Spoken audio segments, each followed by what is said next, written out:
Hello, everybody. This is my second attempt at recording this video. I tried a little bit ago, but I had my settings here in my Movie Pro app set to 4K video, and it was a very high bit rate. And even though I have like 156 gig free, I guess I talked for a little bit too long, and the file got up to about 60 gigabytes. So I went ahead and turned it down to 1080p. Um, because you don't need super high resolution video of me sitting here in my garage talking. But so I hope everybody's day was good. My day, I had a job interview today. That's sort of why I'm updating. I'm not going to get into like super specifics. I'm not going to mention the company. What I will say is they are a solar power company, which was really cool. I was really glad to see a request. I got on Indeed.com again it's probably been a couple months now. I haven't been like actively seeking out positions, but I guess the algorithms matched up, and their algorithms, the company's algorithms, and my skills had matched me up with them, and I got a request from them that my skills match what they were looking for, so that was sort of cool. And then to top it off, it was a solar power company, which I'm very passionate about: solar power, battery power. Um, Alternative energy of all kinds. Uh, Coincidentally, like just the other day, I was talking to a friend of mine about the Ivanpah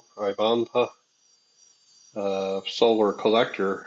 Well, there's three solar collection towers out on I-15 heading from Los Angeles to Las Vegas. Out, yeah, on 15, and it's such a spectacular sight to see. I don't think. I mean, I've been to a lot of places and I've seen a lot of things, but there was nothing quite like that the first time. I the first time I was going from Vegas um, to Dana Point, California. I was helping my brother move from Vegas to California, and as we got down toward the solar collectors, I'm like, why is traffic slowing down so much? I mean, everything was sort of wide open, and it's probably because of the solar reflectors. And I'm like, yep. We got up a couple more miles, and it was a very bright, sunny summer day. I think I forget June, it might have been, or August. I think it was right around August because um, we had been watching his kids all summer while he was in the process of moving and switching jobs. So yeah, it was just an unbelievable sight. I'll insert a picture here, probably one that I took. Um, it's just out of this world. It's otherworldly. The site, because you sort of see one of these towers as you're sort of coming down toward it, and it's just so bright, and you can see like the sun, the beams coming off of the mirrors. Because basically, let me explain it. It's a big circle of reflectors, and so they focus the sunlight very, very narrowly on there. And at first, I thought it was heating water, but it's not. It's actually molten salt. It's actually salt, but it's like magma. It's like so hot. It's up in the many, many thousands of degrees. Again, I'd have to pull up details, but many thousands of degrees. And it's so hot that even after the sun goes down, um, the tower continues to operate for a certain period of time until the next morning. That's how crazy it is. But there's three of them out there. Um, in the middle of the desert. It's just again right before you head into Death Valley. Um, so it's in a perfect location. They couldn't have picked a better spot. And then just the hills, the mountains around it, or it's just so beautiful out there. And then to see this otherworldly structures pop up in the desert, yeah. um, Coolest thing I think I've probably ever seen. Yeah, I did see the B-2 bomber fly over too back when it was still relatively fresh in the minds of people. So I did see that. That was pretty cool too, but nothing like the Ivanpa. Yeah, enough on that. But yeah, I was really excited about the interview overall. I mean, I was saying the last version of the video before my app crashed out on me. I've never really, I've had a lot of jobs for a lot of big companies, but I've never really had like a formal interview. And that's saying a lot, somebody at my age, never having like a totally formal interview. Because my first job, quote unquote, right out of high school was an internet startup. That was back in 1995, 96. Um, it was a startup, so everybody's all in, do your job. We did great. I mean, unfortunately, I didn't have any serious money in it. I donated some furniture and some stuff to the office, and yeah, I never did get paid out for that, but it doesn't matter. It gave me good experience. It built me. Honestly, that job probably motivated me and built me into the person I became. Um, so that was an internet startup. Was pretty much over, and the company sold. Well, I left shortly before they sold, but um, after that ended, I got my foot in the door with a government contractor. Now, even though I did have to, you know, talk to people, talk to managers and executives and everything, it was sort of like I was already hired. Everything I did was just formality. To keep everything on the same level playing field with the other outside employees they were bringing in. But my older brother, already worked for the company. The friend that I came in with, I want to say we started right around the same time. Let's see. No, he probably started after me because I started back in '97. Dating myself a little bit here. So he started. I started in July.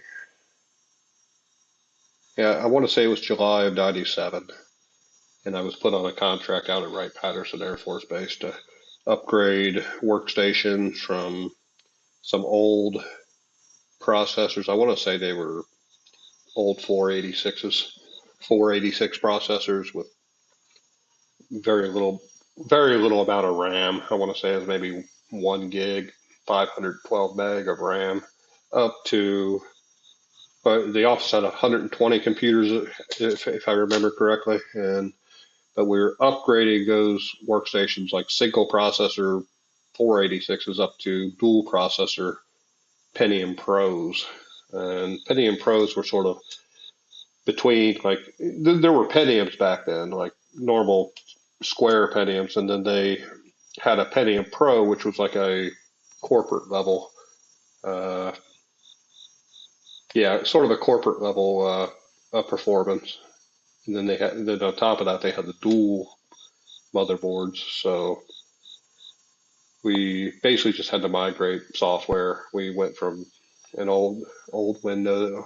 It wasn't Windows. Yeah, it was. I think the original Windows NT 3.1, and we were upgrading up to Windows NT 4.0 at the time. So basically migrating files, desktop data, my documents, stuff like that, moving that over, and then reinstalling all the software. And I did pretty good at that job because I came up with a cool batch file that went out to the network when we got set up each new workstation from nothing. We would install the OS um, from an image. I want to say it was Ghost. It was an old Ghost image software back before it was like bootable CDs. It was literally like it was, yeah, it wasn't bootable CDs or thumb drives. It was literally like a bootable floppy drive. I had Ghost on it, and then we had like an external drive with the image, the Ghost image in it, and so we got that on there, and then set up the account. Connected it to the government's domain. This was for the DoD, for Defense Automated Addressing System Center, DAASC, at Wright-Patterson. Um, yeah, that was a cool place to work. Not a huge office, but just a lot of really great people. And but after the computer was imaged, it was hooked to the domain. Then I had this batch file that I had created that, it was simple. I mean, a batch file. I mean, come on, guy, it's nothing big.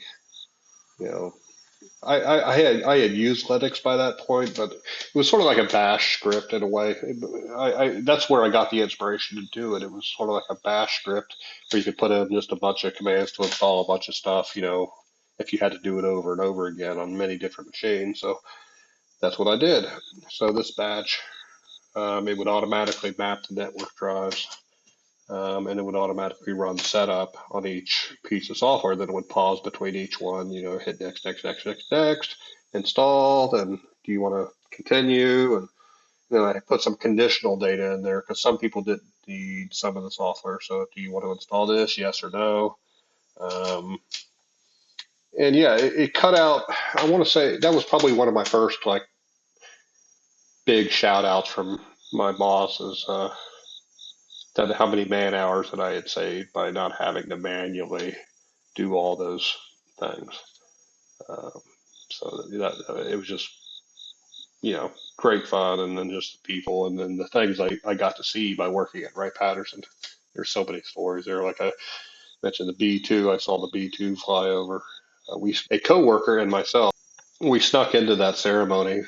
Our office was right across from the flight line in Area B. Um, so we dressed up that day knowing that that was coming, and we stuck our government IDs, on our pocket, our lapel. And, well, we had a necklace, but we stuck them on our pocket and made it look official. And had sunglasses on. I mean, both of us were over 6 feet tall, so we walked over to the hangar, and they had a little ROTC kid like guarding the door, and he saw us, and I think he just sort of, my coworker was like 6'4" or 6'5", so he was a tall dude. We just basically walked up to the kid. The kid just sort of waved us on nervously. So we walked through the hangar, and there was already a B-2 parked in the hangar, which I'll get back to that later. But and then we walked into sort of the backside of the hangar, and then if like our office is, let me go like here. If you're looking down from the top, then you cross the street, then you have a big old hangar. I mean, it was huge. And so we came in, the back door of the hangar. There was the B-2 inside, and then if you kept going, they had the front side of the hangars. That's where the runway is, um, wide open, for the ceremony. So we just walked out, joined into the crowd, and just merged in, just quietly just merged in and talked among ourselves. And so the ceremony starts. Al Gore was there. I remember Al Gore was there because Air Force Two was parked outside on the flight line at one of the parking spots for jets. Um, so he gave his little talk, and the governor gave his little talk. They had some speakers and stuff, and then they had the flyover. It was coming. I was paying attention. It was coming before they even announced it was going to be flying by. You could see it, but it was so silent. I mean, it was like a sliver, just a little sliver of a plane in the sky heading toward you. It's just really, really cool. And then it passed, and then out of the pass, even though it's not very fast. It's not a fast plane. It's subsonic. It's not even supersonic. I mean, I guess in certain conditions, it might be able to just break the sound barrier if it was diving or something. But it's a subsonic plane. But it was moving in a way. and it could have been, the thrust profile or how the engines are mounted for stealth. As slow as it moved across, the sound was still like behind it. The sound sort of followed. If planes here coming over, the sound was just sort of following behind it. You heard it over here, and it passed.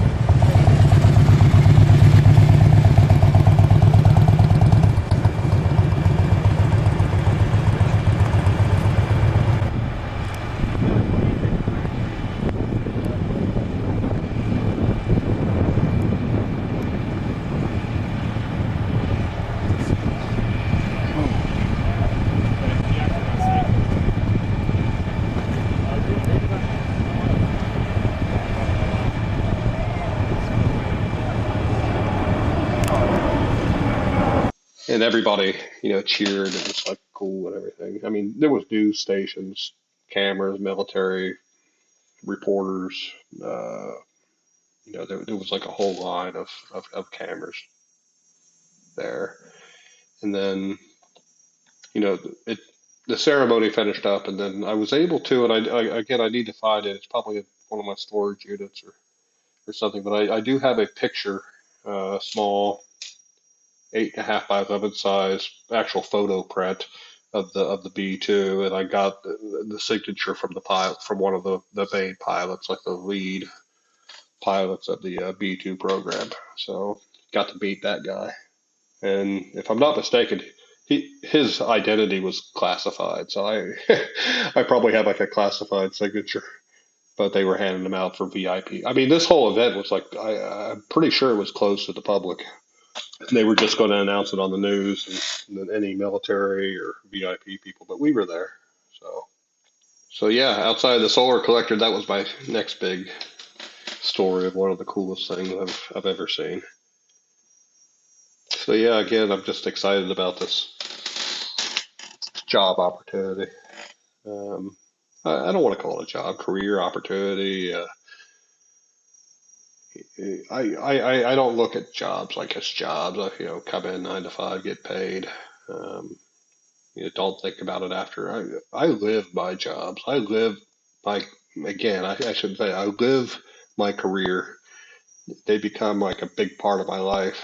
And they always have. I mean, after I saw the B2, I stayed with that company for a while. I left Wright-Patterson. Well, I became a liaison between headquarters and the contractors out there. I sort of, because I was going more for web design, not hardware and server stuff. So I moved over.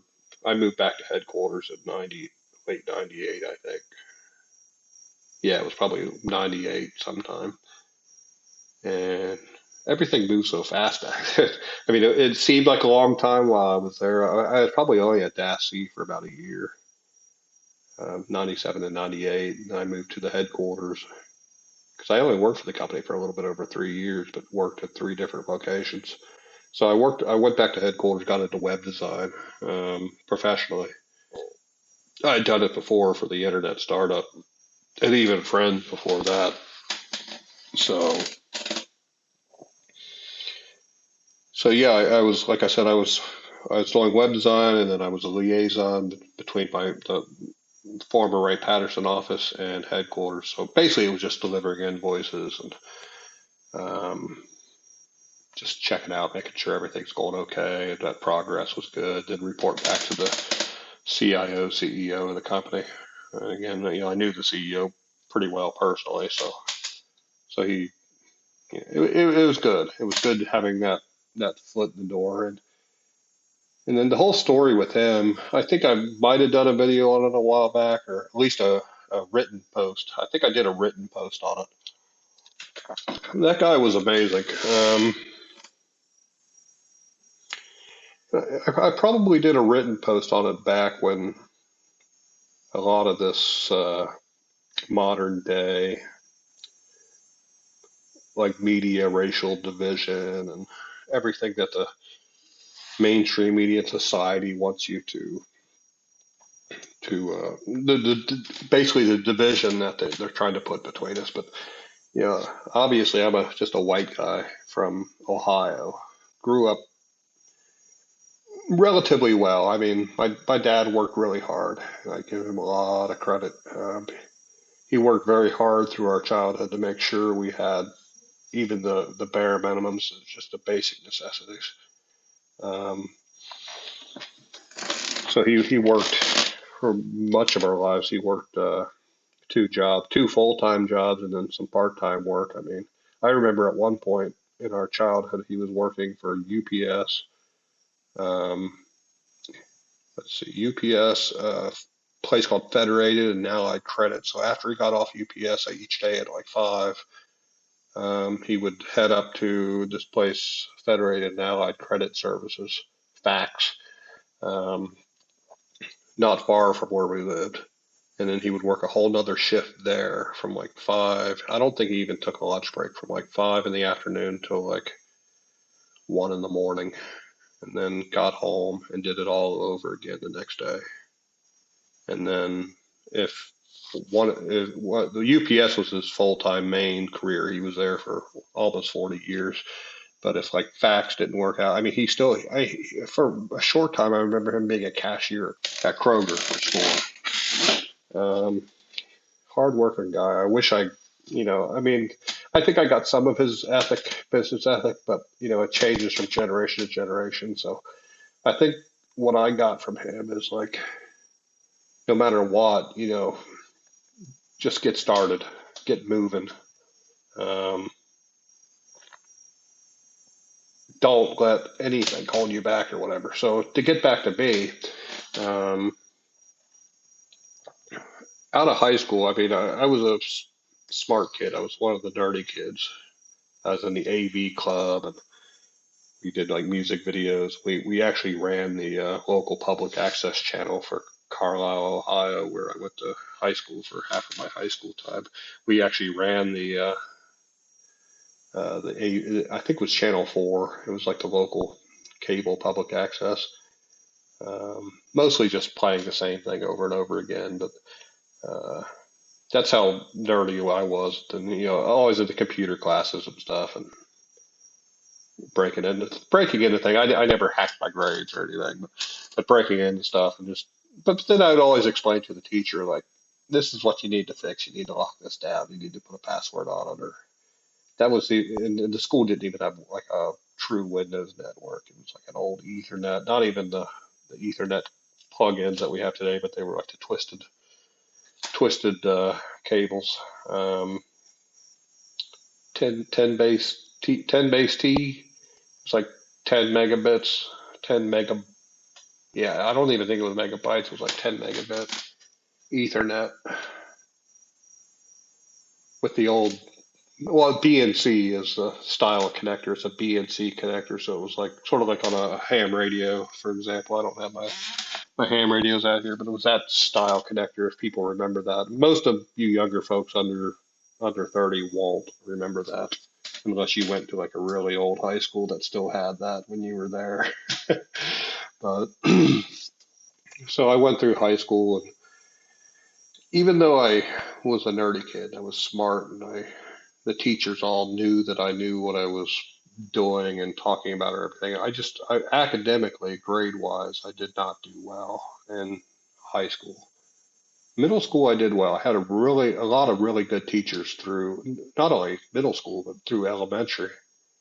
Um, there was Mr. Prater. Um, he was my science teacher. He was very memorable because he got into a lot of topics that most teachers in the fourth. This was fourth grade. We were talking like high level astronomy, which I'd been in since I was 4 years old. Because the first book I ever read in life was a astronomy book from National Geographic, and not just a issue. It was like a full astronomy book with this picture of this ship on the front and stuff. I mean, it got into supergiants and nebulas and quasars, and yeah, I mean, it was pretty high level. But that was the first book I ever.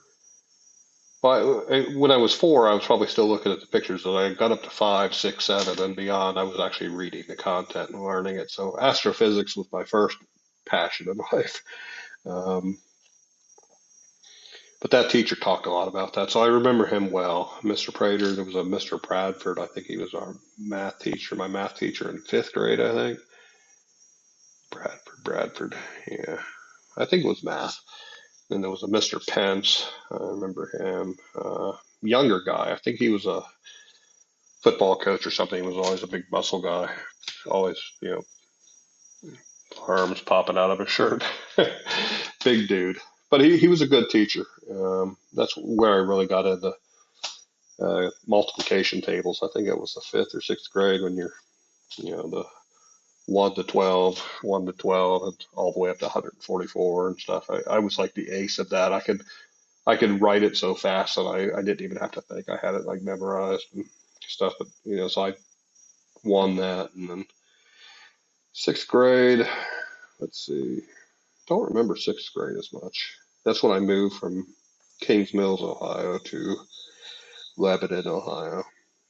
Um, so 6th grade, I do remember one teacher. I can't remember her last name, but she was from Switzerland County, Indiana, of all places. It was probably one of the poorest and most downtrodden counties in Indiana, but she came from a very humble family. She always wore dresses like the Pentecostal blue jean type dresses and everything. But she was just she was my literature teacher. Up to that point, I had never really been into literature, but she really sort of sparked my mind into literature. I think it was the book Flowers for Algernon. Um, Gosh, it was so long ago I could barely remember, but I think it's about somebody who's just slowly losing their faculties, their mental faculties.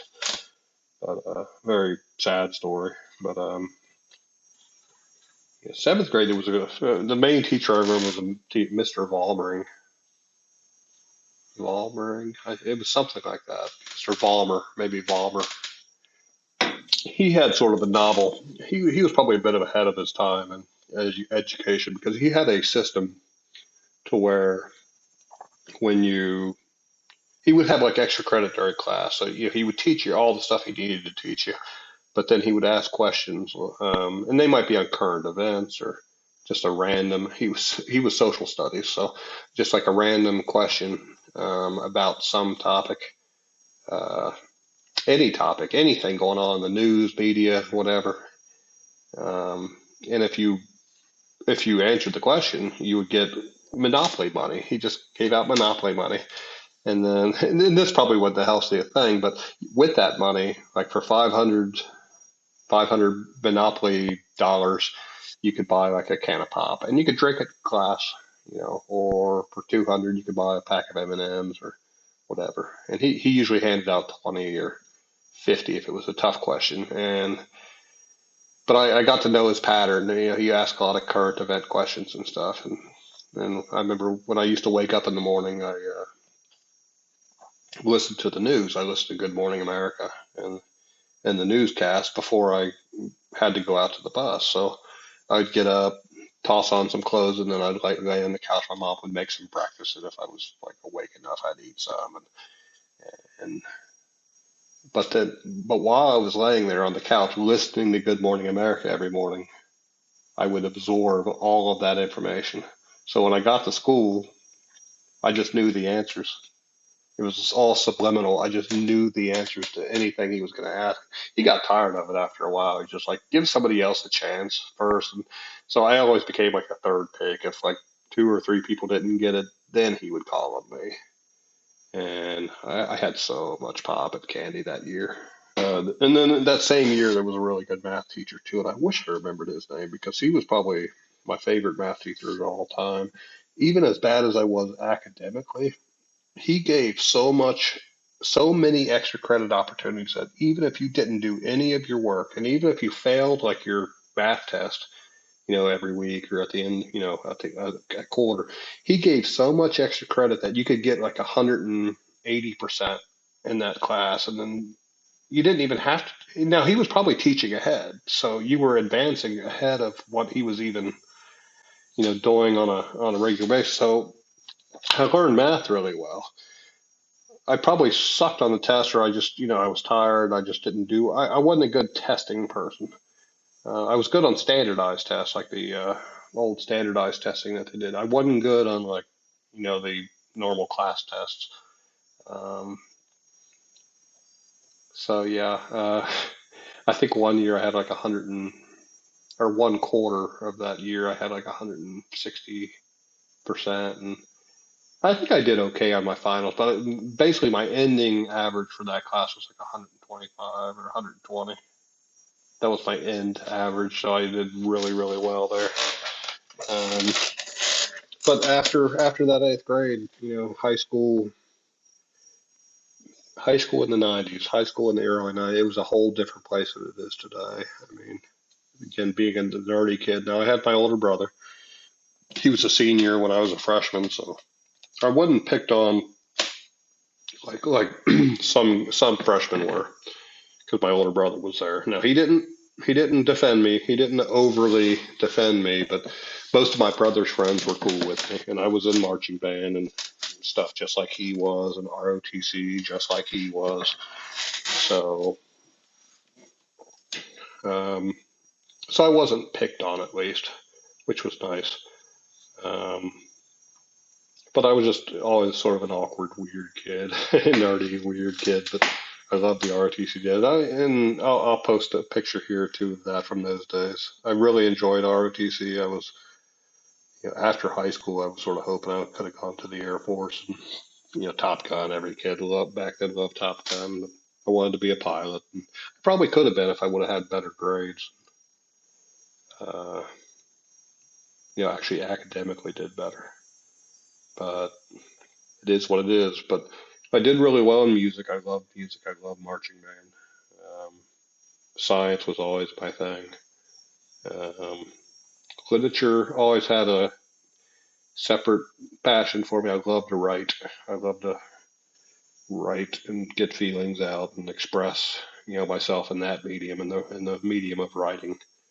Um, Later on in high school, in my 11th and 12th grade year, I had a young teacher. She was probably in her late 20s. She seemed old when you were 17, but um, now she's younger than some of the women I see out at the bars. But yeah, so she really got me into like journaling, just writing everyday things, and really just expressing yourself in your own way or whatever. It was graded. You got points for journaling, but in her class, and she was a straight literature teacher, but she still gave a lot of extra credit for doing that. You didn't have to do it. You still could have got 100%, but that was something I was into. So I remember that was probably all I was into that class. Now I sort of dropped from math a little bit. Even though I was doing crazy math, like for computers, like algebraic stuff, x plus y equals this and that, and for programming purposes, variables and all that. I never really got into like trigonometry and geometry and things. Um, I understand the concepts, and if the formulas were put in front of me, I could figure them out, calculate them, but it just wasn't. I remember what theorems and geometry, I never remembered all those. You had to memorize them or whatever. And I just thought that was just silly. Geometry to me was, at least the way I was taught it in high school, it was silly. So, so I stuck with algebra. And then I guess the reason for going through all this ultimately in my senior year academically, I did not do well enough. And the counselor brought me in and said, "We can't graduate you.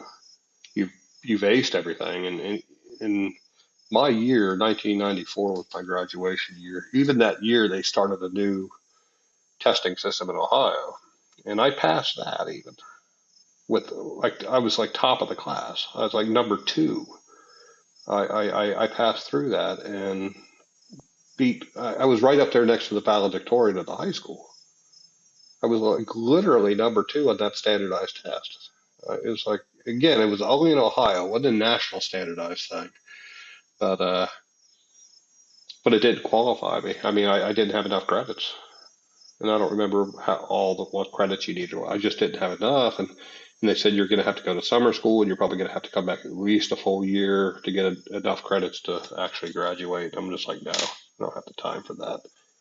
So it was probably in the third quarter of my senior year. I, I was an old senior because my mom started um, when I was 6 instead of 5. So I was 18 years old, high school, and I was just done. I had checked out already. By that time, I was way into computers. I mean, lots of computer stuff, video editing. I was starting to get into web stuff, like internet stuff. Um, so I'm like, I'm so much further advanced than what high school could teach me. I'm like, I'm not going to waste another year and a half of my life to do this. So I went to the counselor and I requested the dropout forms. So I literally dropped myself out of high school. Didn't need a parent signature. I even had I didn't have a driver's license, but I had my ID saying I was 18, and I dropped myself out. And I didn't even tell my parents. I'm just like, I remember I did that, I believe, on a Friday. I had to stay at school until the end of the day. They couldn't let me leave until the end of the school day. And then the next week, my mom asked me, like, "Are you going to school?" And I'm like, "No, no, I'm not." And I'm like, "Oh yeah, I gotta tell her." And I'm like, "Mom, I dropped out last week." And she was mad, and my dad was mad. But I told them what I was planning and what I was gonna do, and I had good parents in that respect. They didn't, totally destroy my hopes and dreams. And I'm glad they did because, like I said, I went on to help start an internet company. And I'm not going to get into the weeds with that because that's sort of a really long story. But it leads into everything I've already talked about. The government defense contractor guy, he was supposed to be an early investor in our idea, but one of his partners turned it down, and then that company went on to make millions of dollars. So that guy lost out. I won't say his name, but his initials were DK. DK, I guess. No, I shouldn't call him that. No, no, no, I won't go there. You can imagine. But but by having that meeting before I started for the company, the government contractor, they knew that me and my friend um, that I was working with, who was, like I said, was my best friend since like the 7th grade. They knew that we were motivated. They knew that we were wanting to do something big at some point, so they brought us into the company later. Now the CEO of the defense contractor, he said, "I'll hire you, but you got to go back and get your GED, general education diploma." So I went back, probably 3 or 4 months after I dropped out. It was before, I think it was even before the end of the school year. I went back and got my GED, passed it, no problem. Um, and then let's see, I did some other stuff for a little bit, but once there was an opening for me, I got brought in. So yeah, and that led me into my job. And then, like I was sort of hinting at earlier, the about the racial stuff and the media separating and trying to divide people by color and by background and everything. This CEO of this company, he was gosh, Jamaican. I want to say he was like half white, half Jamaican. I don't know, some mix. I don't know what his ethnicity, his ethnic background is exactly. I know it was Jamaican and something else. Um, he was married to a Dutch woman. Very very white woman. Yeah, I'm dark compared to what she is, but he gave. Again, people try to separate people by this, but this, for me, it wasn't like some white guy who had privilege giving another white guy privilege. It was a black Jamaican guy who gave me the opportunity, a relatively poor white kid from the country. I lived at a Boy Scout camp in rural Ohio. He gave me an opportunity to work for his company. And they were sort of startup. They were still relatively startup at that time. They had just gotten into a really nice office in downtown Dayton, on Second Street, I think, second or third or whatever. And he was sort of my mentor, in a way. He'd always check in with me, how things are going, and there was an open door with him anyway. Not everybody, but most people in that company could just walk into his office. And then, on top of giving opportunities to little white guys like me, I mean, he also, being from an African American background, he also really went out to his own community and brought in people like underprivileged. And I remember actually one time, once I got back to headquarters there was a younger kid who was part of a charity. It was a charitable thing, but it was an underprivileged, black kid from Dayton. Um, he wanted me to mentor him for like a month. He was going to be there every day, and I'm like thinking to myself, let this kid go to school. Well, come to find out, he was actually homeschooled by his mother, single mother at that. Still homeschooled him, but he really wanted to go into computers and technology and stuff. I taught the kid how to like build websites and simple websites, HTML, and I didn't get really too much into the database. I mean, this kid was only like 13 years old at the time, and um, but I taught him how to like do HTML and do some graphics and created a cool little website and stuff.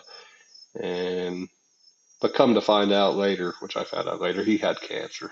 So I think it was done for a charitable cancer thing, and my boss didn't tell me that when it first started.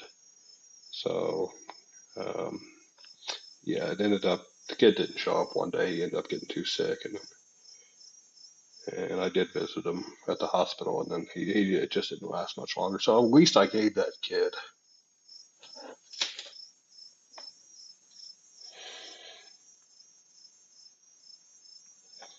a little bit of future, you know, even though him knowing he wouldn't live that long. I let him. He sat with me in my office, and he had his own chair, his own computer, and yeah, it was fun. But yeah, yeah, I haven't thought about that. Excuse me, I haven't thought about that in years. Wow. Okay. Oh, so yeah, I moved through that, and then that company ended up moving me off to Virginia. My brother, like I said, my brother worked for the company, but my brother was leaving the company, and they needed to get somebody to replace him, so they brought in me and my middle school friend to replace him at the Defense Logistics Agency, DLA headquarters, DoD, DLA, Defense Logistics. So we took the train from Cincinnati to DC, spent 2 weeks there, and my brother basically did his best to teach me and my cohort as much as he could within that 2 or 3 weeks before he started his new job. And I think he did pretty good. We ended up doing well, and then I was at Fort Belvoir for that was probably late '98, so '98 and '99. I got married first and only time in July of '99, so it was probably I want to, gosh, like I said, these are all mixing together, so it was probably like late to early '99. Trying to think here. Yeah, again, time. Maybe when you're young, it's slow. I guess yeah, that's what they always say. When you're young, it's slow, and it seems like it's forever, but it's really not. And the older you get, the faster it moves. I guess that's true. I think I was only working for that particular company that I got started with, and for maybe 8 months in Northern Virginia. And I left there. So, no, it was probably more than that. So 99 into 2000. So it was probably sometime in 2000 that I left because I was already working at the next place at the law firm.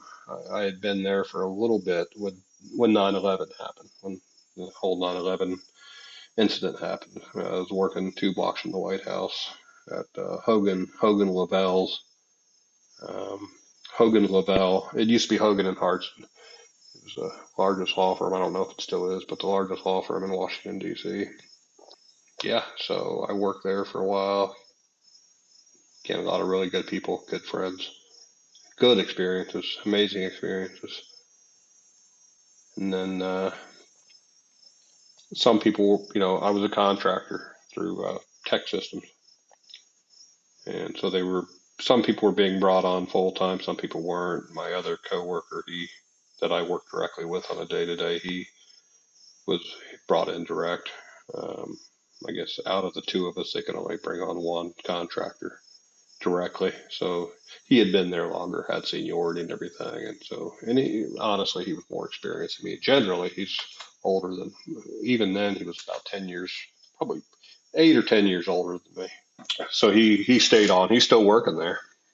He's still there. Um, and then I moved on from that to. I took a couple months off, so about 5 months, 6 months.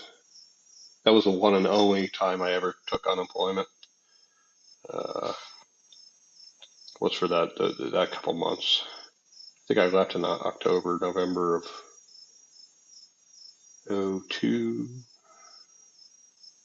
Again, I'm having trouble remembering all the years. I could pull up my resume and look. I'm just not doing that. I'm just trying to pull it from memory here. So it was, yeah, it was after 9/11. So I think right after 9/11 is when I left, or shortly thereafter, because I remember doing a 9/11 relief website for the law firm. So it was probably early. It was probably actually, I think it was May of '02 is when I left Hogan. Then I was off for a while, and then I started at a company called PEC Solutions. It turned into Nortel and eventually Avaya, Nortel Government, and then Avaya Solutions after that. I was only really there through PEC to Nortel, and then I think I was still a little bit in contact with them when Avaya took over. I don't even know if they still exist in the same form anymore, but again, just another place that I worked. Good people, good experiences. I really liked that job because I was given a very high level of autonomy. So I was basically the webmaster for the entire company, just like I was for the law firm in all 18 of their offices around the world. But I was given a very high level of autonomy at PEC. I still had to show up and on a relatively normal schedule. I mean, I could come in late and leave late. It didn't matter as long as the work got done. But I was able to basically they because I was such an experienced web guy at that time. It sort of came to the realization that a full time webmaster was not really needed. Um, it was only really needed when like press updates or new programs or yeah, it was very minor. And I mean that stuff was a couple hours here, a couple hours there. So instead of telling them like, hey guys, I'm just going to sit here and do nothing. Um, I sort of asked for the initiative, like let me have autonomy. Let me go through the company. Let me talk to all the different divisions, and there was a lot of them because it was a government contractor, so there were many, many different programs and groups and stuff. So the CIO, which I knew pretty well, Alan, and the Charlie was the COO. They all, seemed to be okay with that. So, and then my boss, the director of CIS, um, So basically, I just went around to department heads, or not even department heads, but like executive secretaries to each department. I'm like, what could I do to streamline operations within your department? So projects started to be developed, and I won't get too deep here, but for example, one, gosh, I miss her, Janine Pence. She passed away years ago. She was on the She should have been retired. She was one of the early employees at that company. I think she was like number 5 or 6 or somewhere in the top 10 at least. Um, so she sort of befriended me as a relatively young developer and stuff. But she gave me a lot of projects. I mean, she knew the company inside and out. So she found some manual processes that could be automated and streamlined into like web apps. And at the time, I was developing an ASP legacy ASP now, with MySQL and MySQL database. I used a little bit of Microsoft Access, but I hated it. But that's probably when I really started using MySQL. Actually, I know that's where it was. So I built these great apps, not only for her, but for corporate, just general corporate human resources, for like any little thing that came up, instead of having to like try to custom tailor third party solutions, which there were some out there, but not like there is today. Well, one of the other projects was Sarbanes-Oxley compliance, uh, and HIPAA compliance and stuff like that.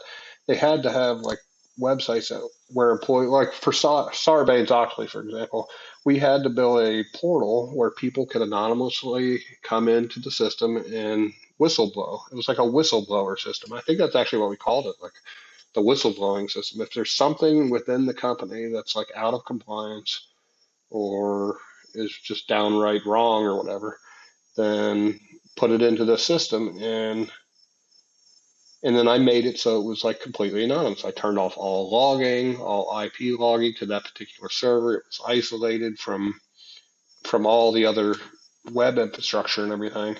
Um, I can't remember all the coding specifically that I used, but I basically made it so they could create like an anonymous username and an an anonymous username. It didn't connect to their email in any way, and then a password, and that was it. So if they lost their username and password, then they couldn't get back in. But the complaint that they filed would still be seen by general counsel or whoever needed to see it, whoever needed to forward off to.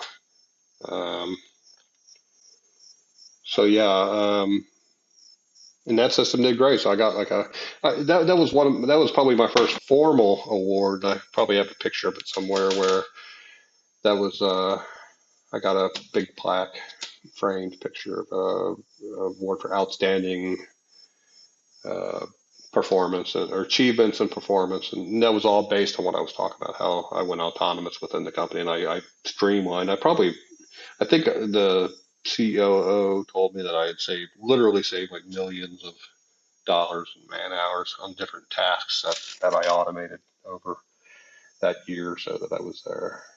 Um, and then that job led me to Kentucky. Well, I moved to Kentucky and then they let me telecommute. So that was my first real remote position.